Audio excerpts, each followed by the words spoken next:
And that bird and that sparrow keep watching him coming over to get fed. And they keep wanting to come over here, but they don't want to come up with us sitting here.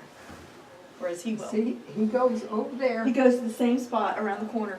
Oh, he does. So I don't know where the nest is around the corner, but there's a nest somewhere. Because he gets just enough to fill it out. And now this one's telling everybody there's something going on over here. I put some stuff on the ground, but they haven't gone down. They watched it go down, but they didn't go down for what. But I figured the safest thing is to feed them nuts because that can't harm them. It's not like other stuff. It's not good for them.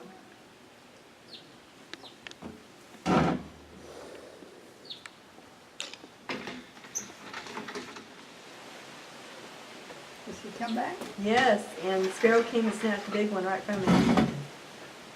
They don't realize I put some up above. They're just watching. Oh, my they're sitting up there where the mess is up there, and they don't notice it. No, that one did. Mm-hmm. I Somebody found told something. I found something.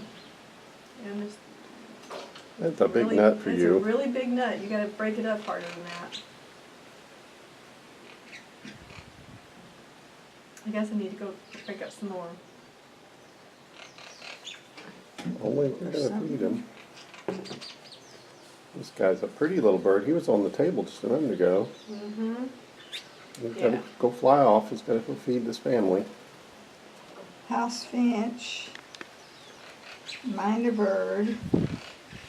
Those with the little white on them are minors. How are you doing? What do you think? Do you think she's making you something up to eat?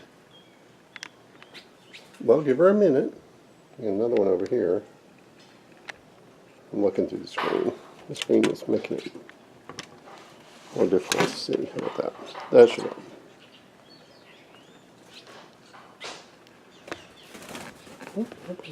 Oh. Oh my goodness. Still not coming back. Okay, so I think that's the male because he's really squeak. I think he's going to go tell her to speed out. Because he came back to check and she didn't.